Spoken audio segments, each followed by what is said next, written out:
పరిశుద్ధ గ్రంథమైన బైబిల్ గ్రంథం నుండి లూకాసు వార్త 19వ అధ్యాయం 29వ వచనం నుండి, పంపబడిన వారు వెళ్ళి ఆయన తమతో చెప్పినట్టే కనుగొని ఆ గాడిద పిల్లను విప్పుచుండగా దాని యజమానులు, మీరు గాడిద పిల్లను ఎందుకు విప్పుచున్నారని వారిని అడిగిరి. అందుకు వారు, ఇది ప్రభువునకు కావలసి ఉన్నదనిరి. యోబు గ్రంథము 39వ అధ్యాయము 5వ వచనం, అడవి గాడిదను స్వేచ్ఛగా పోనిచ్చిన వాడెవడు, అడవి గాడిద కట్లను విప్పిన వాడెవడు. గాడిదకు స్వేచ్ఛ, స్వాతంత్ర్యం, విడుదల, విమోచన. కట్టబడిన ఆ కట్ల నుండి విప్పిన ఒక వ్యక్తి.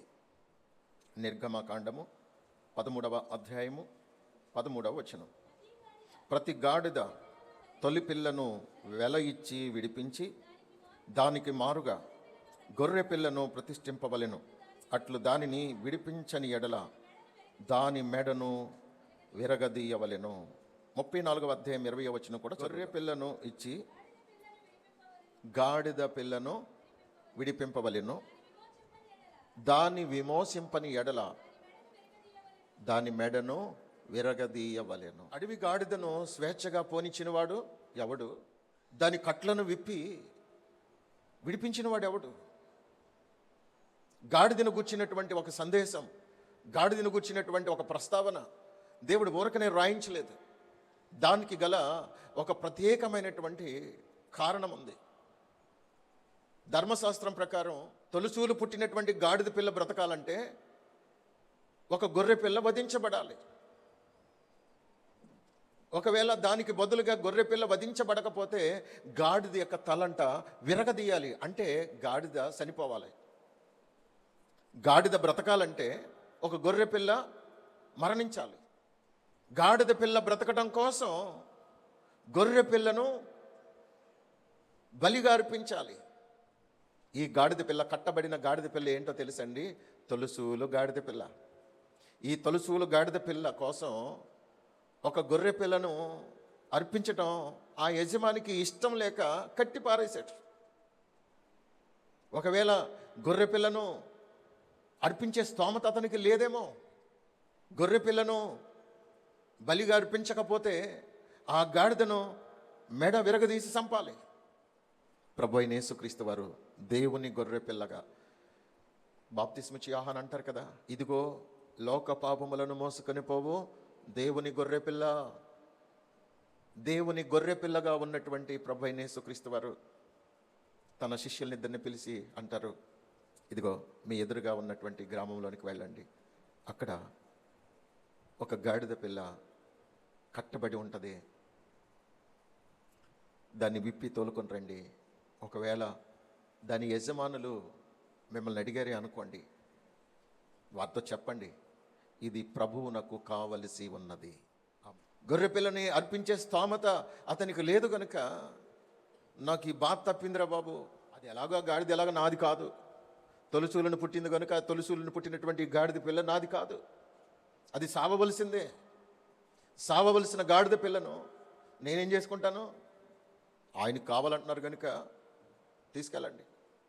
ప్రభు కనుసైగల్లో బహుశా గాడితో అని ఉంటారు, నువ్వు సావవలసిన అవసరం లేదు, నీ కొరకు దేవుని గొర్రె పిల్లగా నేను మరణిస్తా, నేను బలవుతా, హ్యాపీగా ఉండు, నిశ్చింతగా ఉండు, నేను నీకు ప్రాణభిక్ష పెడుతున్నా. గాడిద పిల్ల బ్రతకాలంటే ఇప్పుడు దేవుని గొర్రె పిల్లగా ఉన్నటువంటి యేసుక్రీస్తు ప్రభు వారు మరణించబోతున్నారు. నేను నిన్ను విడిపిస్తాను, నేను నిన్ను బ్రతికిస్తాను, నన్ను నమ్ము అని ఆ గాడిద కళ్ళల్లో చూడగానే గాడిదకు అర్థమైపోయింది, ఇది అనుకోని రీతిగా జరిగే పరిణామం కాదు. ప్రతి సంఘటన దేవుని ప్రవచనాత్మకమైనటువంటి నెరవేర్పుగా మనం ఇక్కడ చూడాలి.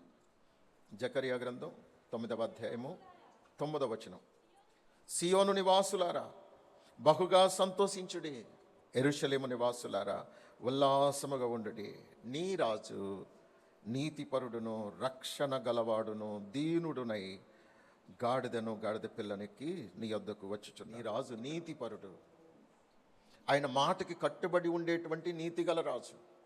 రెండవది రక్షణ గలవాడు, అనగా నిన్ను రక్షించగలిగిన వాడు. అలాగే దీనుడు, నీ కొరకు ఎంతైనా తగ్గించుకుంటాడు. బాగా గమనించండి, నీ రాజు నీతిపరుడు, ఆయన మాట ఇచ్చారంటే మాటకి కట్టుబడి నీకు ఏదైతే వాగ్దానం చేశారో ఆ వాగ్దానం నిలబెట్టుకునే దేవుడు ఆయన. నీ కొరకు మరణిస్తానన్నారు, మరణించడానికి ఆయన వస్తున్నారు. నీ రాజు, నిన్ను పరిపాలించే రాజు, నిన్ను పాలించే రాజు, నీతిలో నిన్ను పరిశుద్ధతలో స్థిరపరిచి, నీతి పరిశుద్ధత ఒక యోగ్యమైన జీవిత విధానం నీకు నేర్పించి, నీకు మాదిరి చూపించి, ఆయనలా నిన్ను బ్రతికేటట్లుగా నిన్ను పాలించే దేవుడైన నీతి నీలో స్థిరపరిచి నీతిగా బ్రతికేటట్లు నీతి సామ్రాజ్యాన్ని, పరిశుద్ధ రాజ్యాన్ని ఆయన స్థాపించటానికి వస్తున్నారు. ఆయన నీతిపరుడు, రక్షణ గలవాడు, నిన్ను రక్షిస్తాడు. నిన్ను పాపము నుండి, శాపము నుండి, సమస్త విధమైనటువంటి దారిద్ర్యం నుండి ఆయన నిన్ను రక్షించేటువంటి దేవుడు. ఆయన నిన్ను రక్షించడానికి వస్తున్నాడు.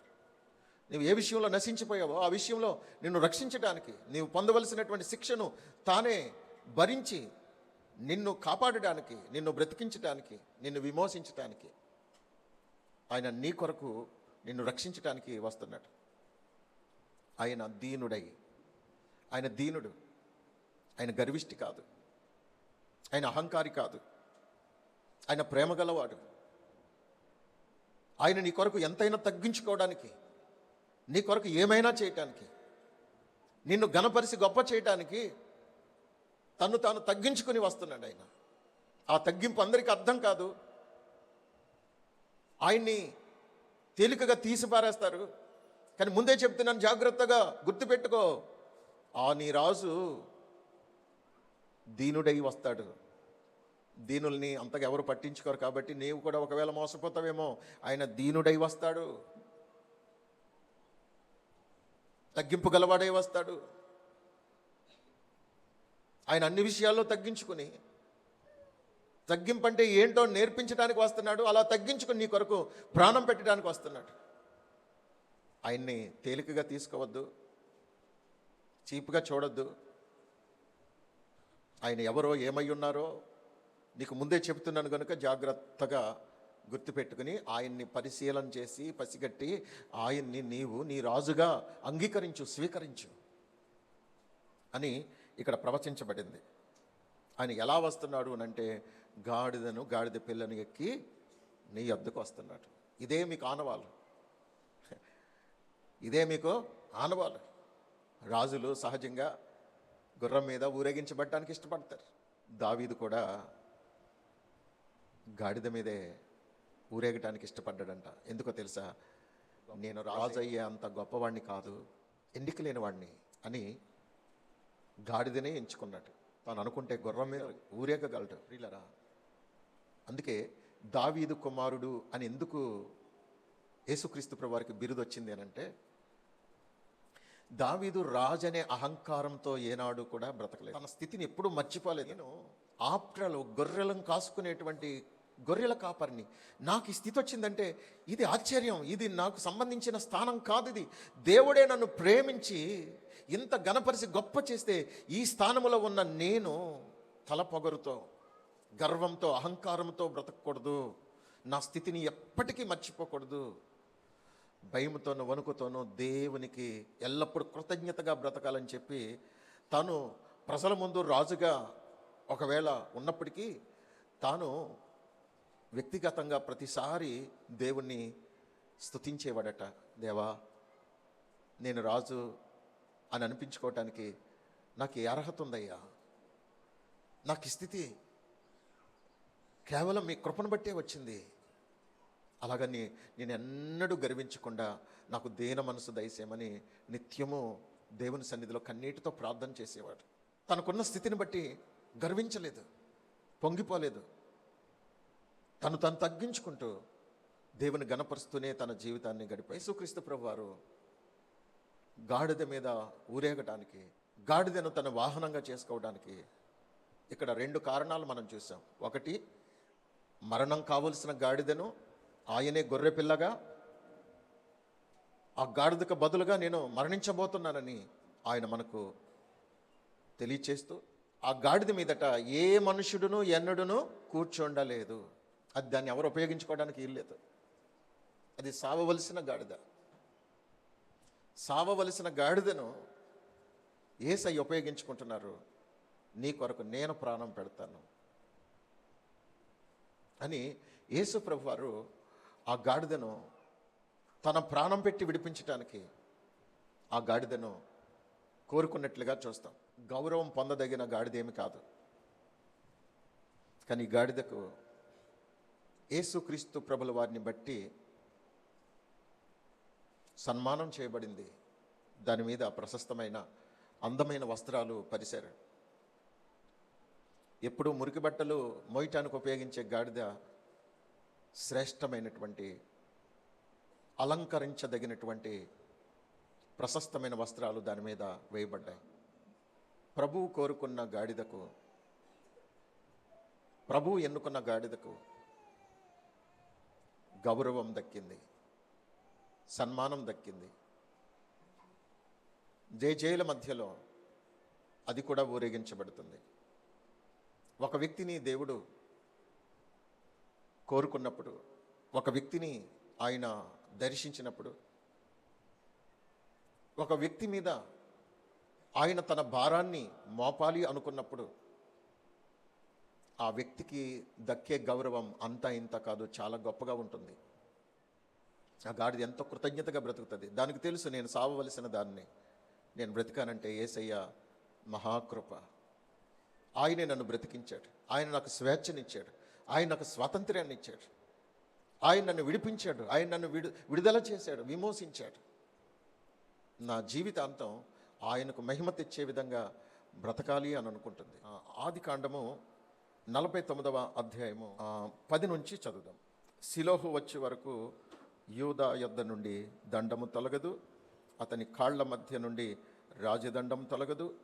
ప్రజలు అతనికి విధేయులై ఉందురు. ద్రాక్షావల్లికి తన గాడిదను, ఉత్తమ ద్రాక్షావల్లికి తన గాడిద పిల్లను కట్టి, ద్రాక్షారసములో తన బట్టలను, ద్రాక్షల రక్తములో తన వస్త్రమును ఉదుగును. ఉత్తమ ద్రాక్షావల్లికి తన గాడిద పిల్లను కట్టి.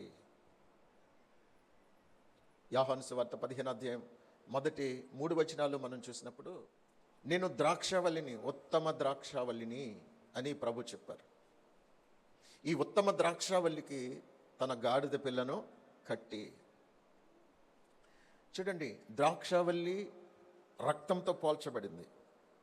ద్రాక్షల రక్తములో తన వస్త్రమును ఉదుకు. ద్రాక్షావల్లికి కట్టినటువంటి గాడిద అంటే గాడిద కొరకు రక్తము సిందించబడుతున్నటువంటి ద్రాక్షావల్లి అయినటువంటి యేసుక్రీస్తు ప్రభువారు. ద్రాక్ష రక్తానికి సాదృశ్యం. గాడిద పిల్ల కొరకు ఆయన రక్తం సిందించారు. దేవుని గొర్రె పిల్లగా ఒక తొలుచూలు గాడిద పిల్ల కొరకు ఆయన రక్తం సిందించారు. ధర్మశాస్త్ర ప్రకారం ఆయన ఎన్ని రుజువులు ఇస్తున్నారు చూడండి. ఈరోజు ప్రభువైన యేసుక్రీస్తు వారు దేవుడు అనడానికి, ఆయన్ని మనము ఆరాధించటానికి ఇవి కొన్ని వందల వేల సంవత్సరాల క్రితం ప్రవచించబడిన ప్రవచనాలు. ఈ ప్రవచన నెరవేర్పుగా ప్రభువైన యేసుక్రీస్తు వారు ఈ భూమి మీదకి వచ్చి తన ప్రాణం పెట్టారు. లేఖనానుసారంగా అలసి వేసారిపోతున్నటువంటి మన జీవితాలకు ప్రభు ఒక పిలుపునిచ్చారు. ప్రయాసపడి భారం మోయుచున్న సమస్త జనులారా నా యొద్దకు రండి, నేను మీకు విశ్రాంతిని కలుగజేస్తాను. రెస్ట్ అండ్ పీస్ మీకు నేను ఇస్తానని ప్రభు చెప్పారు. శాంతి, సమాధానము, నెమ్మది, విశ్రాంతి. మన అసలైన విశ్రాంతి ఎక్కడా? పరలోకంలో. ఇక్కడ కష్టపడాలి, ఇక్కడ శ్రమ పడాలి. సుఖానికి అస్సలు అలవాటు పడకూడదు. ఏదో నిద్రపోతున్నప్పుడు తప్ప మిగిలిన సమయం మనం ఏదో ఒకటి పని చేస్తూనే ఉండాలి. నీ మైండ్కో, నీ చేతికో, నీ కాళ్ళకో ఏదో ఒక పని చేస్తూనే ఉండాలి. నేను ఏ పని చేయను, ఊరికని అలాగా తినేసి పడుకుంటానంటే మాత్రం రోగాలన్నీ నీ దగ్గరే ఉంటాయి. గుర్తుపెట్టుకోండి. లేవలేని పరిస్థితుల్లో కూడా నిజంగా దేవునికి ప్రార్థన చేస్తే లేవలేని వ్యక్తిని కూడా దేవుడు లేపుతాడు. ఆమేన్. ప్రభువా నన్ను కూడా ఉపయోగించుకోనంటే దేవుడు ప్రతి వ్యక్తిని ఉపయోగించుకుంటాడు. ప్రార్థనే శక్తిగా మారి వారి జీవితాలని అద్భుతంగా, ఆశ్చర్యకరంగా మార్చగలదు. దేవునికి అసాధ్యమైనది ఏది లేదు. ప్రియులారా, ఇక్కడ విశ్రాంతిని ఇస్తానని ప్రభు చెప్తున్నారు. ఈ విశ్రాంతి అనేది ఇక్కడ కాదు, పరలోకంలో దేవుడు నిత్య విశ్రాంతి ఇవ్వబోతున్నారు. ఆమేన్. మరి ఆ విశ్రాంతిలో మనం ప్రవేశించాలంటే ఈ భూమి మీద ఉండగా ఏం చేయాలి? దేవుని కొరకు మనం శ్రమపడాలి. దేవుని కొరకు మనము పని చేయాలి. కుటుంబం కొరకు పని చేయాలి. ఈ భూమి మీద మనం ఏ ఏ పనుల నిమిత్తం పంపించబడ్డామో ఆ పనులన్నీ మనము తప్పకుండా సంపూర్ణం చేయాలి. మన పనులు సంపూర్ణం చేయకుండా పరలోకం వెళ్ళము. ఇక్కడ ఎవరైతే పనులు తప్పించుకున్నారో వాళ్ళకి పరలోకంలో చోట్లేదు. సమాప్తం చేసి దాన్ని కంప్లీట్ చేసి దేవుని దగ్గర ధైర్యంగా నిలబడాలి. ప్రభు మీరు అప్పగించిన పని అంతా నేను చేశాను అని మన యజమాని, మన రాజు దగ్గర మనం నిలబడాలి. ఈరోజున చాలామంది వారికి ఏ ఏ పనులు చేయవలసి ఉంటాయో అవి చేయరండి, వాయిదాలు వేస్తూ ఉంటారు. భక్తిలో కూడా మనకు ఒక ఎక్సర్సైజ్ ఇవ్వబడుతుంది, నువ్వేమేం చేయాలి, ఎలా జీవించాలనేది. దేవుడు చెప్పినట్టుగా నువ్వు జీవించకపోతే గనక పరలోకంలో నీకు చోటు లేదు. జెఫన్యా గ్రంథం 3వ అధ్యాయము 14 నుండి 17 వచనాలు. సియోను నివాసులారా ఉత్సాహధ్వని చేయుడి, ఇశ్రాయేలీలారా జయధ్వని చేయుడి. యెరూషలేము నివాసులారా పూర్ణ హృదయంతో సంతోషించి గంతులు వేయుడి. తాను మీకు విధించిన శిక్షను యెహోవా కొట్టివేసి ఉన్నాడు, మీ శత్రువులను ఆయన వెళ్ళగొట్టి ఉన్నాడు.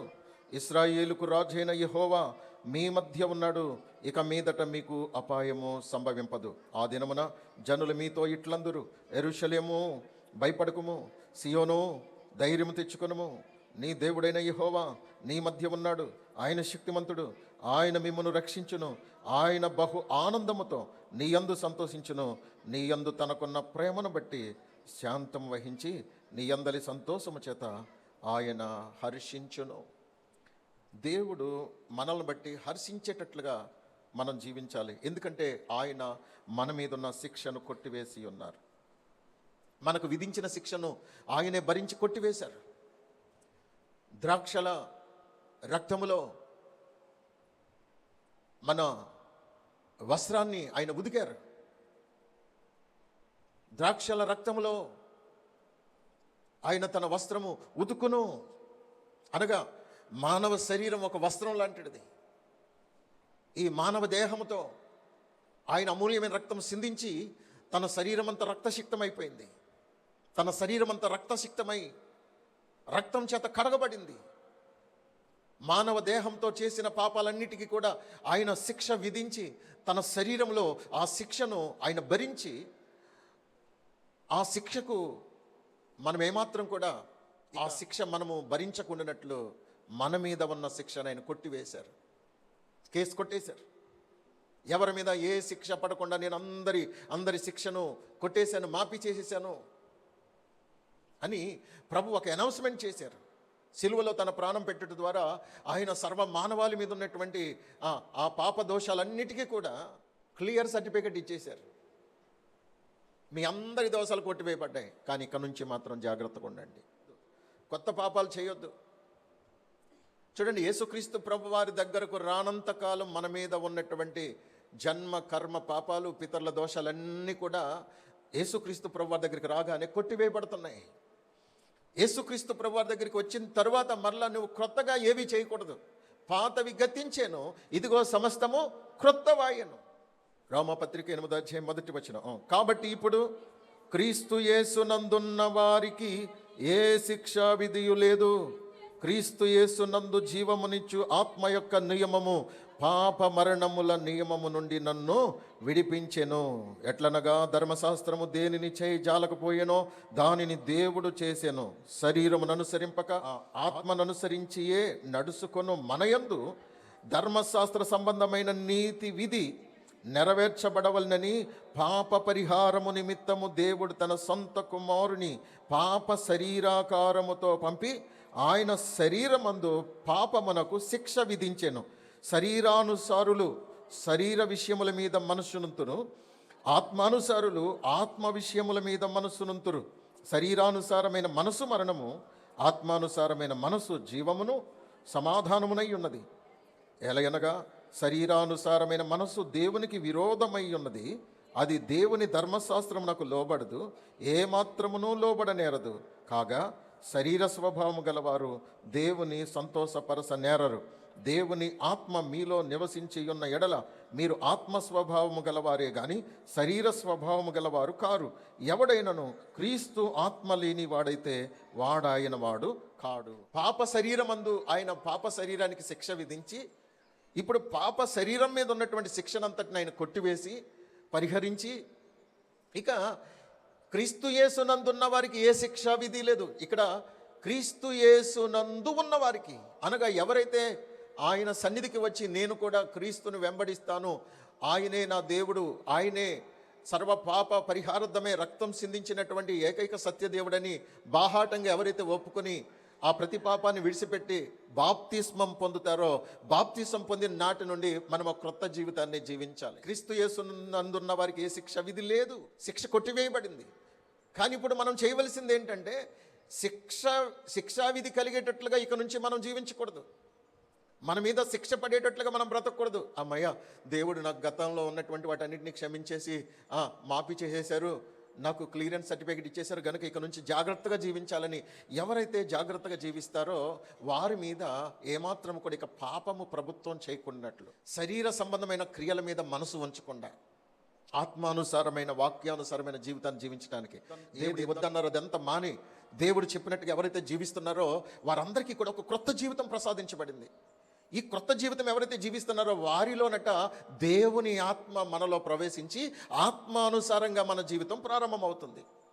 అందుకే ఎవడైనాను క్రీస్తు ఆత్మ లేని వాడైతే వాడైన వాడు కాడు. నువ్వు క్రీస్తుకు సంబంధించిన వ్యక్తివి అనడానికి నీలో ఆయనకు సంబంధించిన ఆత్మ నీలో ప్రవేశించి నిన్ను ఆయనకు సంబంధించినటువంటి మార్గంలో ఆత్మానుసారంగా నడిపించబడటానికి దేవుడు నీకు పరిశుద్ధాత్మనిచ్చారు. చాలామంది పరిశుద్ధాత్మని ఈ రోజుకి పొందుకోలేదు. పరిశుద్ధాత్మను పొందుకోకపోవడం వలన నీవు నేటికి కూడా ఎలా ఉన్నావో తెలుసా? శరీర సంబంధిగానే ఉన్నావు, ఆత్మ సంబంధిగా మార్చబడలేదు. పరిశుద్ధాత్మ నీలోనికి వచ్చినప్పుడు నిన్ను ఆత్మ సంబంధిగా మార్చి ఇదిగో దేవుని ఎదుట నిందారహితంగా నిన్ను నిలబెట్టడానికి పరిశుద్ధాత్మ నీ పక్షంగా వాక్య ప్రకారము నిన్ను సరిచేసి అంతం వరకు నడిపించడానికి పరిశుద్ధాత్మ నీకు సహాయం చేస్తారు. కానీ నువ్వు పరిశుద్ధాత్మను వద్దనుకుంటున్నావు, ఎందుకంటే ఇంకా పాపాన్ని ప్రేమిస్తున్నావు. దేవుని మందిరానికి వచ్చావు, బాప్తిస్మం పొందావు, కానీ పరిశుద్ధాత్మ కొరకు నువ్వు ఎప్పుడు కూడా కన్నీరు కార్చి అడగలేదు. గనుక పరిశుద్ధాత్మ నీలో రావడానికి ఆయన ఇష్టపడలేదు. గనుక నీవు ఇంకా పాపంలోనే బ్రతుకుతున్నావు. మనం నిజంగా దేవునికి భయపడి పరిశుద్ధంగా జీవిస్తుంటే పరిశుద్ధాత్ముడు మన మీద ఎంతో ప్రేమ కలిగి మనలోకి వచ్చేస్తారు. మరి పరిశుద్ధాత్మ మనలోకి రావడానికి ఇష్టపడలేదంటే నీలో పాపం ఉంది. నీలో పాపం ఉండటం వల్ల ఆయన రాలేకపోతున్నారు. రమ్మని అడుగుతున్నావు, నాలోనికి రాయ్యా, నన్ను నింపు, నన్ను అభిషేకించమని అడుగుతున్నావు. కానీ నీలో పాపం పోలేదు, నీ మాటల్లో పాపం పోలేదు, నీ చూపుల్లో పాపం పోలేదు, నీ వినికిడిలో పాపం పోలేదు, నీ ప్రణాళికల్లో పాపం పోలేదు. రేపు ఏం చేయబోతున్నావు ఈరోజు ఆలోచిస్తున్నావుగా. అందుకు నీ పాపం నీ మీద ఇంకా ఏలుబడి చేస్తుంది. నీ పాప శరీరానికి విడుదల విమోచనిచ్చినా నువ్వు విడుదల కోరుకోవట్లేదు కదా. ఇంకా పాపం బ్రతుకులోనే, ఆ పాప భారంలోనే, ఆ పాపాన్ని మోసుకుంటూనే వెళ్ళాలనుకుంటున్నావు నరకానికి. చూడండి, ఎవడైనా నువ్వు క్రీస్తు ఆత్మ లేనివాడైతే వాడు ఆయన వాడు కాడు. ఇక్కడ మన శిక్షణంతా ఆయన కొట్టివేసేశారు. మీరు సంతోషించండి, ఆనందించండి, గొంతులు వేయండి. నీ రాజు నీ కొరకు చేసినటువంటి గొప్ప కార్యాలు మీరు అనుభవించండి, మీరు ఉత్సహించండి.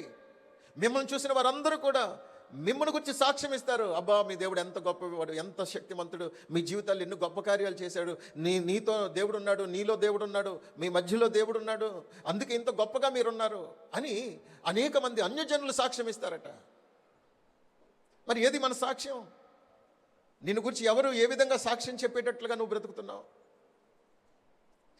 మనం సాక్ష్యం లేని జీవితాన్ని, పరిశుద్ధత లేని జీవితాన్ని జీవించటం ద్వారా మనము శిక్షించబడవలసిన వారమై ఉండగా నేను బాగానే ఉన్నానని అతిశయపడుతున్నావు. క్రీస్తు యేసు నందున్న వారికి ఏ శిక్ష విధి లేదు, కానీ క్రీస్తు యేసు నందు ఎవరైతే ఉండరో వారికి శిక్ష తప్పదు. క్రీస్తు యేసు నందు ఉండటం అంటే ఏంటి? ప్రతి వారం చర్చకు వచ్చి కూర్చుని వెళ్ళిపోవటమా? ఆయన ఏదైతే మనకు బోధిస్తున్నారో ఆ ప్రకారం ఎవరైతే జీవిస్తారో వారే క్రీస్తు నందున్నవారు. నిన్ను పాప నియమము నుండి ఆత్మ నియమంలోనికి, శరీర నియమంలో నుండి ఆత్మానుసారమైన నియమంలోనికి నడిపించేది పరిశుద్ధాత్మ. ఆ పరిశుద్ధాత్మ నువ్వు పొందలేకపోతున్నావు. ఎందుకు పొందలేకపోతున్నావు అంటే నీలో పాపం ఉంది. నువ్వు కొన్ని ఆశల్ని, కోరికల్ని నువ్వు వదిలిపెట్టుకోలేకపోతున్నావు, సంపుకోలేకపోతున్నావు, విడిచిపెట్టలేకపోతున్నావు. అందుకు నీలోనికి పరిశుద్ధాత్మ రావడానికి ఆయన ఇష్టపడలేకపోతున్నారు. ఒకవేళ పరిశుద్ధాత్మ నీలోనికి వస్తే నువ్వు ఆత్మానుసారంగానే నడుస్తావు, ఆత్మానుసారంగానే జీవిస్తావు. శరీర సంబంధమైన మనసట ధర్మశాస్త్రమునకు లోబడదు, లోబడనేరదు. అనగా వాక్యానికి నువ్వు లోబడాలంటే ఆత్మానుసారమైనటువంటి మార్గాన్ని ఎంచుకుంటావు. ఆత్మీయంగా జీవించాలనే మనసు నీకు రావట్లేదంటే శరీర సంబంధమైన మనస్సే నిన్ను వెంబడిస్తుంది. ఆ శరీర కోరికలు తీర్చుకోవడానికే తాపత్రయపడుతున్నావు. ఆ శరీర కోరికలు తీర్చుకుంటున్నప్పుడు ఆహా ఓహో అని సంబరపడిపోతున్నావు. కానీ అది నిన్ను నరకానికి తీసుకుని వెళ్తుందనే కనీస జ్ఞానం లేదు చాలామందికి. అందుకే శరీర సంబంధమైన పరిస్థితిలోంచి నువ్వు ఆత్మ సంబంధమైన ప్రత్యేకించబడిన అనుభవంలోనికి రావాలి అని అంటే ఏవైతే నీకు దేవునికి విరోధంగా జీవించే క్రియలు ఉన్నాయో వాటిని నువ్వు అసహించుకోవాలి, వాటిని విడిచిపెట్టాలి. అప్పుడు నువ్వు ఆత్మానుసారమైన విషయంలోనికి వస్తావు. అప్పుడు ఆయన మన కొరకు చేసినటువంటి శిలువ బలియాగం యొక్క ప్రయాస వృధా కాకుండానట్లు దేవుడు సంతోషిస్తారు. ఆయన నీ యందు హర్షించును. 1 నుండి ఆయన పట్టణంనకు సమీపించినప్పుడు దానిని చూసి దాని విషయమై ఏడ్చి, నీవును ఈ నీ దినమందైనను సమాధాన సంబంధమైన సంగతులను తెలుసుకొనిన ఎడల నీకెంతో మేలు. కానీ ఇప్పుడు అవి నీ కన్నులకు మరుగు చేయబడి ఉన్నవి. ప్రభువు నిన్ను దర్శించిన కాలము నీవు ఎరుగకుంటివి గనుక నీ శత్రువులు నీ చుట్టూ గట్టు కట్టి ముట్టడి వేసి అన్ని ప్రక్కలను నిన్ను అరికట్టి నీలోనున్న నీ పిల్లలతో కూడా నిన్ను నేల కలిపి నీలో రాతి మీద రాయి నిలిచి ఉండని దినములు వచ్చునని చెప్పాను. చూసారా, యెరూషలేము పట్టణాన్ని చూసినప్పుడు దేవుడు అనగా ప్రభువైన యేసుక్రీస్తు వారు ఆయన ఏడ్చారట. అయ్యో యెరూషలేమా, యెరూషలేములో ఉన్న ప్రజలారా, దేవుణ్ణి ఎరుగుదమని చెప్పుకొని గర్వపడుతున్న వాళ్ళారా, మీ క్రియలు, మీ జీవితం నేను చూసినప్పుడు చాలా బాధ అనిపిస్తుంది. మీకు వాక్యం తెలిసే, నిజదేవుడు తెలిసే, అన్నీ తెలుసు అని చెప్పుకుంటున్నారే. మరి మెస్సయ్య వస్తాడని వాగ్దానం ఉంది కదా.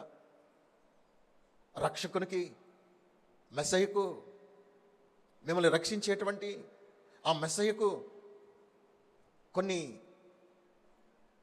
ఆనవాళ్ళు ఉన్నాయి కదా. మెస్సయ్యను గుర్చినటువంటి కొన్ని ప్రవచనాలు ఉన్నాయి కదా. ఆ ప్రవచన నెరవేర్పు మీ కళ్ళ ముందే జరిగింది కదా. ఆ మెస్సయ్యగా నేనే మీ ముందుకొచ్చి 33.5 సంవత్సరాలు కావస్తుంది. ఇంకా నన్ను మీరు అంగీకరించలేని స్థితిలో ఉన్నారు. మీ పాపాన్ని విడిచిపెట్టలేని పరిస్థితిలో ఉన్నారు. మీరు కన్నులు మూసుకున్న వారై గుడ్డివారుగా ఉన్నారు. అయ్యో, ఎంత దౌర్భాగ్య స్థితిలో మీరున్నారు. ప్రభు మిమ్మల్ని దర్శించిన కాలం మీరు గుర్తెరగలేదు. నీ ప్రభు నిన్ను దర్శించాడు, నీ వద్దకు వచ్చాడైనా, కానీ నువ్వు ఏమాత్రం కూడా గ్రహింపు లేకుండా జీవిస్తున్నావు. నువ్వు ఎరగట్లేదు. కనీసం ఈ రోజైనా ఈ సమాధాన సంబంధమైన సంగతులు నీవు వినే ఎడల నీకెంతో మేలు.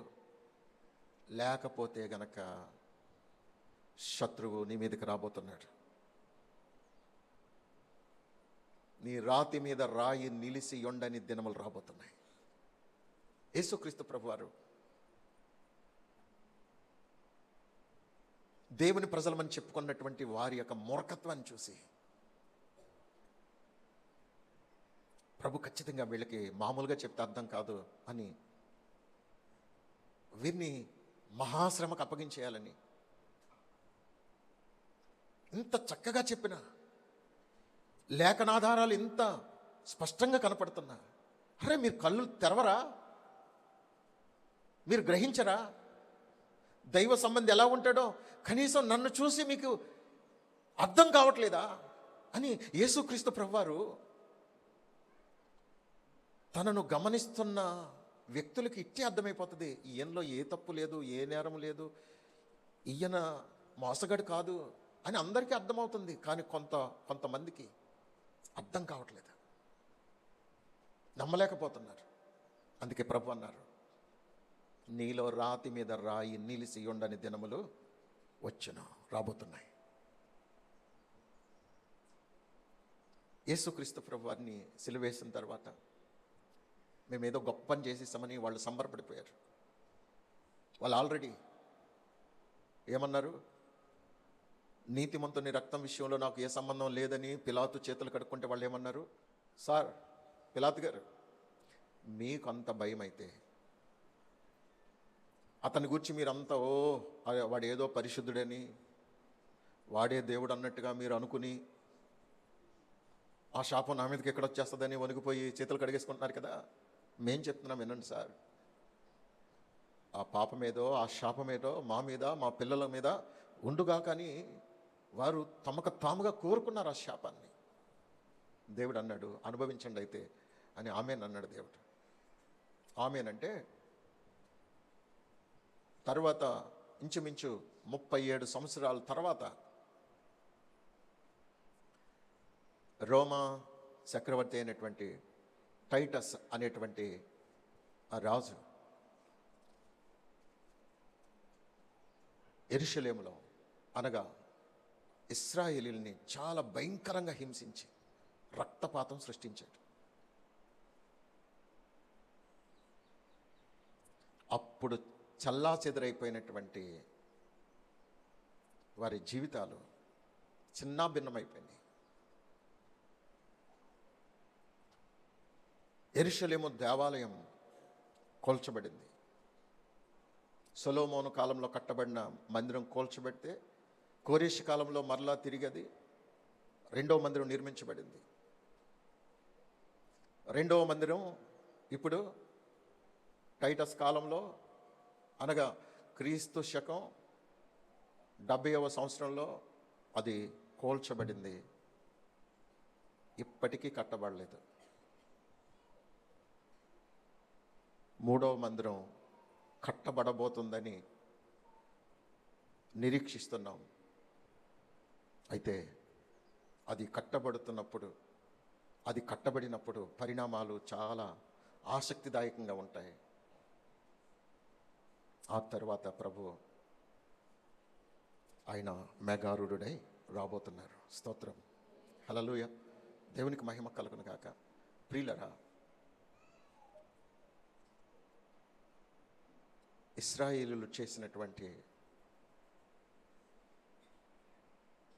ఈ తప్పు వలన, యేసుక్రీస్తు ప్రభువుని వారు అంగీకరించకపోవటం వలన వాళ్ళు వందల సంవత్సరాలు దేవుని యొక్క కోపాన్ని సవి చూడవలసి వచ్చింది. మరలా వారు పశ్చాత్తపడి ప్రార్థన చేసినప్పుడు మరలా తిరిగి వారిని ఒక దేశంగా, వారు కోల్పోయిన దేశాన్ని మరలా దేవుడు తిరిగిచ్చారు. ఆమేన్, హల్లెలూయా, దేవునికి మహిమ కలుగును గాక.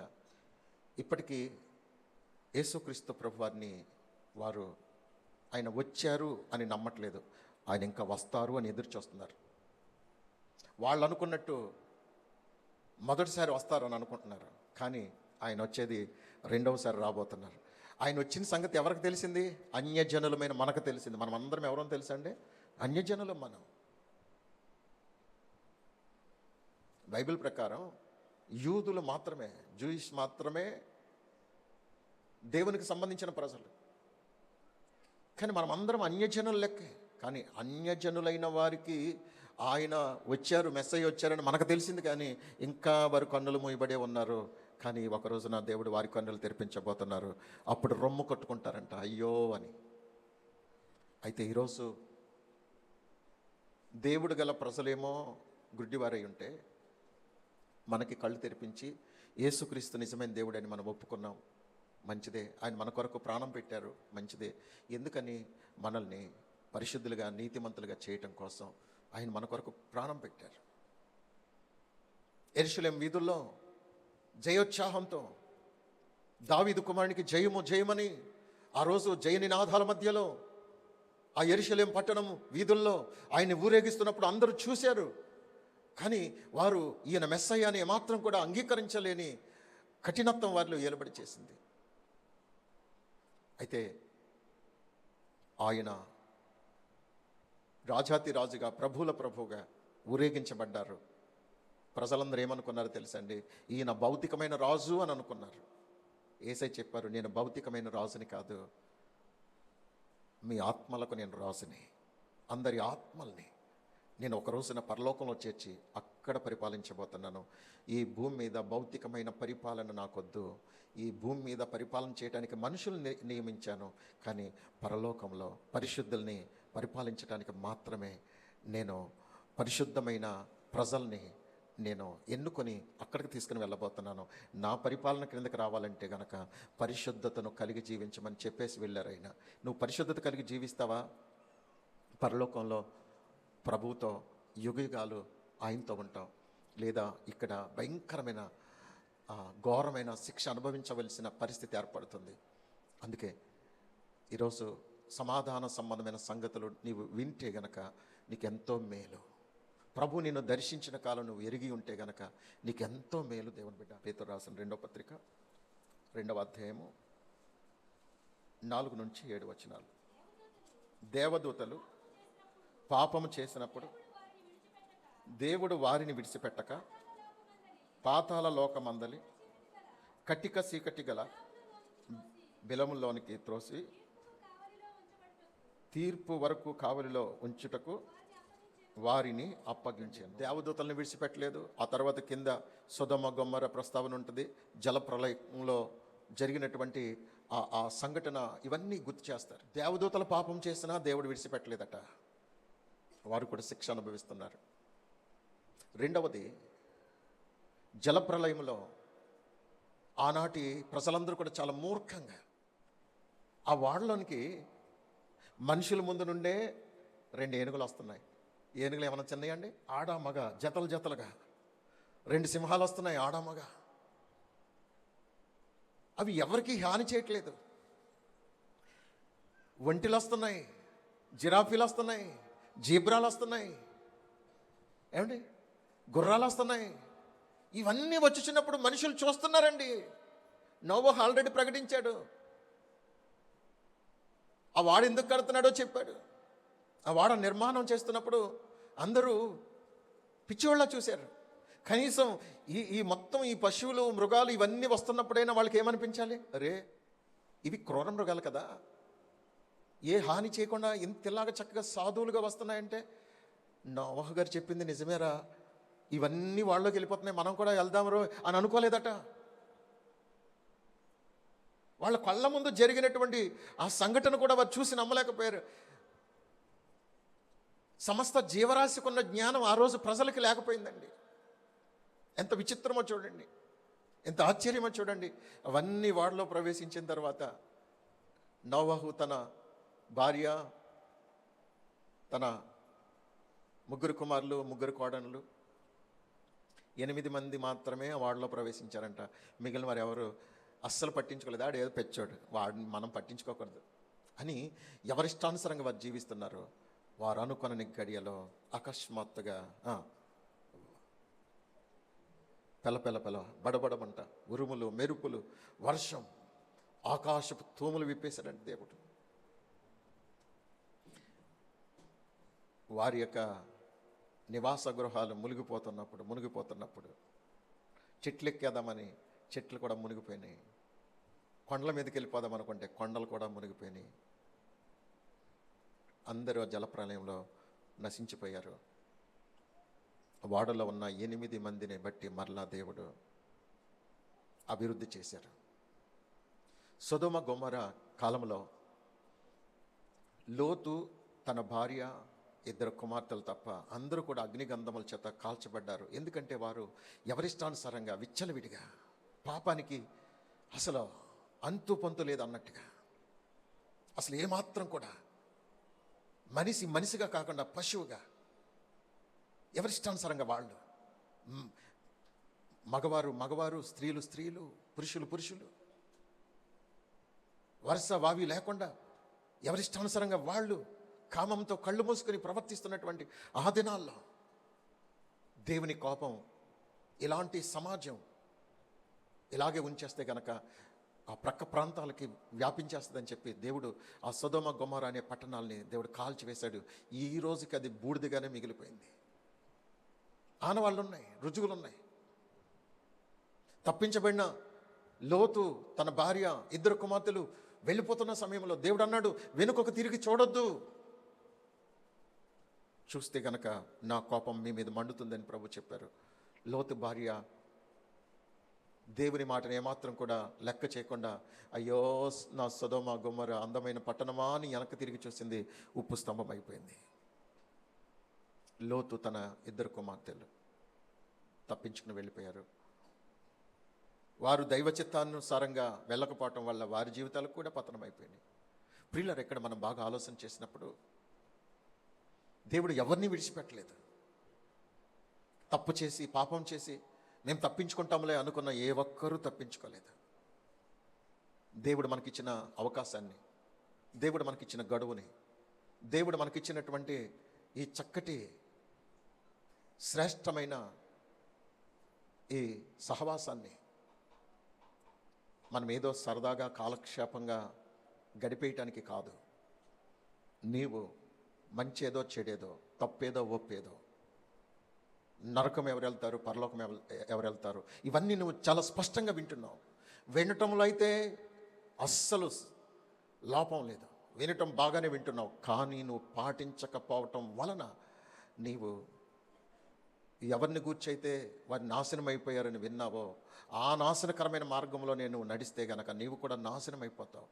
ఎవరైతే రక్షించబడ్డారు, కాపాడబడ్డారు, తప్పించబడ్డారు, వారు దేవుని యొక్క ఉన్నతమైనటువంటి రాజ్యానికి వారు అర్హులయ్యారని ఎవరిని గుర్చైతే విన్నావో అలాంటి వారి జీవితాలను ఆదర్శంగా చేసుకుని నువ్వు అలా జీవిస్తే గనక తప్పకుండా పరలోకంలో ఉంటావు. ఈరోజు నీ ఎదుట ప్రతి విషయాన్ని చాలా స్పష్టంగా నీ ముందు పెట్టారు. మనము దేవుని కృపచేత తప్పించబడ్డాం, రక్షించబడ్డాం, శిక్ష నుండి కాపాడబడ్డాం. మరి మనం ఎంత జాగ్రత్తగా ఉండాలి, ఎంత భయంతో బ్రతకాలి. చూడండి, గాడిద కొరకు దేవుని గొర్రె పిల్లగా తన ప్రాణం పెట్టిన గొప్ప దేవుడండి ఆయన. సర్వ మానవాళి కొరకు దేవుని గొర్రె పిల్లగా సమస్త బలులను నిలిపివేసి ఒకే ఒక్క బలిగా, సంపూర్ణ బలిగా తన్ను తాను అర్పించుకున్నటువంటి ఏకైక సత్య దేవుడండి. సకల పాపాలని పరిహరించటం కోసం పరమాత్ముడైన యేసుక్రీస్తు వారు తన అమూల్యమైన రక్తాన్ని ధారపోయటం ద్వారా మనకి పాపక్షమాపణ కలుగుచున్నది, మనకు విమోచన, విడుదల కలుగుతున్నది. ఈ విషయాలు తెలిసి కూడా నీవు ఆయన సన్నిధికి వచ్చి కూడా నశించిపోతున్నావంటే నువ్వు ఎంత మూర్ఖత్వంలో ఉన్నావు ఒకసారి ఆలోచించే. ఇప్పటికైనా మించిపోయింది లేదు. నీ జీవితాన్ని దేవునికి సమర్పించి, ప్రభువా, అడవి గాడిద వంటి మా జీవితాలని విడిపించటం కోసం, రక్షించటం కోసం, మా ఇష్టానుసారంగా జీవించే ఈ పాపశాప ఆ భయంకరమైన శిక్షార్హులం అవ్వవలసినటువంటి మా జీవితాలని మా కొరకు నీవే పాప శరీరంలో పాపానికి శిక్ష విధించి మాకు విడుదల, విమోచన దయచేసి క్రీస్తు యేసునందున్న వారికి ఏ శిక్ష విధి లేదని చెప్పావు. నీ దగ్గరకు వచ్చిన తర్వాత మరలా మేము ఏ శిక్ష మా మీద పడకుండా జాగ్రత్త పడటం మాకు నేర్పించండి. రిమార్కు లేకుండా చూసుకోవటం మాకు నేర్పించండి. ఏ పాపం మా మీద ఏలుబడి చేయకుండా జాగ్రత్త పడటం మాకు నేర్పించండి అని ఒక మంచి తీర్మానం చేసుకుని ఆ రోజు దేవుని ప్రజలమని చెప్పుకున్నవారు ఆయన రాకను ఏమాత్రం కూడా గ్రహించని వారై ఆయనకి విరోధంగా, వ్యతిరేకంగా జీవించుటను బట్టి వారు భయంకరమైనటువంటి శాపాన్ని కోరుకున్నారు. ఆ శాపం మా మీద, మా పిల్లల మీద ఉండునుగా కానీ కోరుకున్నారు. అలానే జరిగింది. ఈరోజు నేనేం చేసినా, ఎలాగున్నా ఆ శాపం మీద నేనే భరిస్తానని ఒకవేళ మూర్ఖంగా ఆలోచిస్తున్నావా? నీకు కూడా తప్పదు, ఆ శిక్ష తప్పదు. భయంకరమైన శిక్ష నరకం తప్పదు. నరకం చాలా భయంకరమైంది, అది మాటలతో వర్ణించేది కాదు. ఆ నరకం నుండి తప్పించబడటానికే బ్రతికిన కాలములోనే, ఇంకా సమయం ఉండగానే నీతి యథార్థతలు కలిగి దేవునికి భయం పడి నీవెప్పుడైతే దేవునికి ఇష్టమైన జీవితాన్ని జీవిస్తావో, ఆయన నన్ను మనందరినీ తీసుకుని వెళ్ళటానికి రాబోతున్నారు. నీవు సిద్ధపడ్డావా?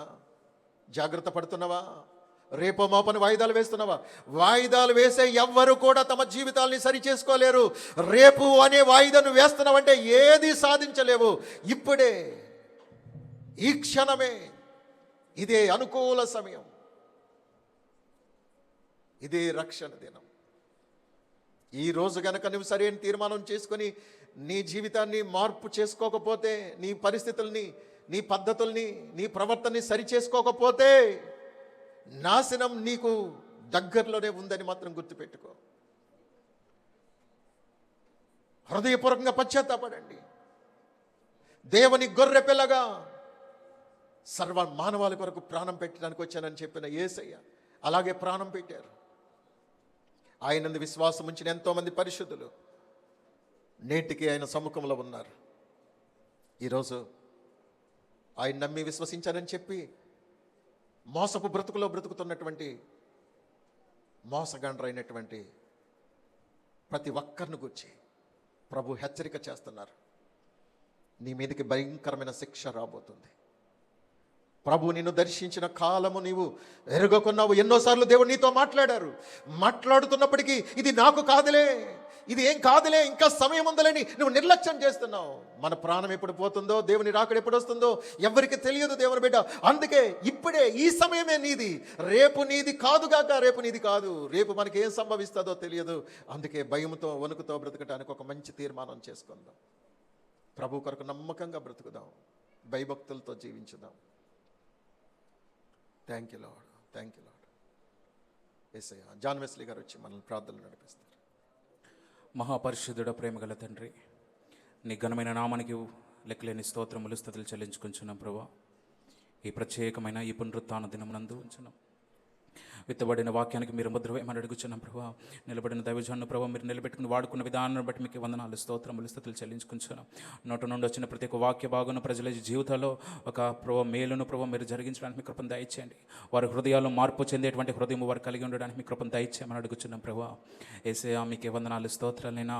ఏ ఒక్కరు నిర్లక్ష్యంగా ఉండకూడదు ప్రభా. ప్రతి ఒక్కరు ఆసక్తితో ప్రభా మీ సన్నిధి కొరకు ప్రయాసపడేవారుగా ఉండడానికి మీ కృపను దయచేయమని అడుగుచున్నాం. ఏ ఒక్కరు ప్రభా ఏదో ప్రభా నామకార్థ భక్తికి వరలే ఉండకుండా ప్రభా మీ యొక్క నామ మహిమార్థం కొరకు ఆశపడినట్లు, అటువంటి భక్తిని చేయనట్లు మీ కృపను దయచేయమని అడుగుచున్నాం ప్రభా.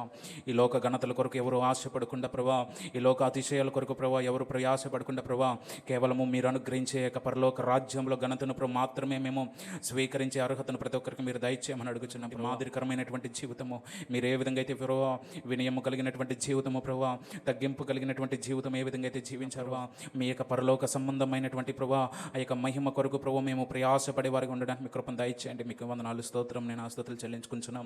నీ సన్నిధిలో చేయబడిన ప్రతి ఒక్క ప్రార్థనకు మీరు ముద్ర వేయమని అడుగుచున్నాం. ప్రతి ఒక్క తీర్మానమును మీరు స్థిరపరచమని అడుగుచున్నాం. తీర్మానమును ఎంత మాత్రం వారు విడిచిపెట్టేవారుగా కాకుండా ప్రభా ఏక తీర్మాన ప్రకారము జీవించే అర్హతను, అటువంటి భాగ్యమును, అటువంటి నడిపింపును ప్రతి ఒక్కరికి మీరు దయచేయమని అడుగుచున్నాం ప్రభా. మీకే వందనాలు, స్తోత్రం. నేను స్తుతులు చెల్లించుకుంటున్నాం. మరలా మీ సన్నిధిలో చేరేంత వరకు ప్రభా మమ్మల్ని మీ కాపుదలలో మమ్మల్ని మీరు నడిపించమని అడుగుచున్నాం ప్రభా. కూడి వచ్చిన ప్రతి ఒక్కరిని పేరు పేరు చెప్పిన మీరు జ్ఞాపకం చేసుకోమని అడుగుచున్నాం ప్రభా. వారి యొక్క ప్రభా వ్యాపారాల్లో, వారి యొక్క ప్రభా ఉద్యోగాల్లో, వారి యొక్క చేతి పనుల్లో, వారి యొక్క చదువులన్నింటిలో ప్రభా నీ కృపను వారికి మీరు తోడుగా ఉంచమని అడుగుచున్నాం ప్రభా. ఎంతమంది అయితే ప్రభా పరీక్షలు రాసి ఉన్నారో వారందరికీ ప్రభా మంచి ఉత్తీర్ణత సాధించడానికి ప్రభా మంచి మార్కులతో వారు పాస్ అవ్వడానికి మీ కృపను మీరు దయచేయండి. ఇంకా రాయబోతున్న వారిని మీ జ్ఞానంతో మీరు నింపమని అడుగుచున్నాం ప్రభా. యేసయ్యా, మీకే వందనాలు, స్తోత్రం. నేను స్తుతులు చెల్లించుకుంటున్నాం. ఆయా అవసరతల చేత ప్రభా ఇబ్బందుల చేత పడుచున్న ప్రతి ఒక్కరిని ప్రభావ మీరు జ్ఞాపకం చేసుకోమని అడుగుచున్నాం. మీ దయతో వారిని ప్రభావ మీ జ్ఞాపకం చేసుకోమని అడుగుచున్నాం. వారి యొక్క అవసరతలన్నింటినీ ప్రభావ మీ యొక్క మహిమైశ్వర్యము చెప్పని మీరు తీర్చమని అడుగుచున్నాం ప్రభావ. యేసు ప్రభు ఆశపడి ప్రతి ఒక్క హృదయంలో మీరు తృప్తిపరచమని అడుగుచున్నాం ప్రభావ. మేలులతో మా యొక్క హృదయంలో మీరు తృప్తిపరిచి మీ నామానికి మాత్రమే మహిమ, ఘనత, కీర్తి, ప్రభావాలు మీకు మాత్రమే ఆరోపించుకుంటూ యేసు అతి పరిశుద్ధ నామమున ప్రార్థించి అడిగి వేడుకొనుచున్నాం తండ్రి. ఆమేన్.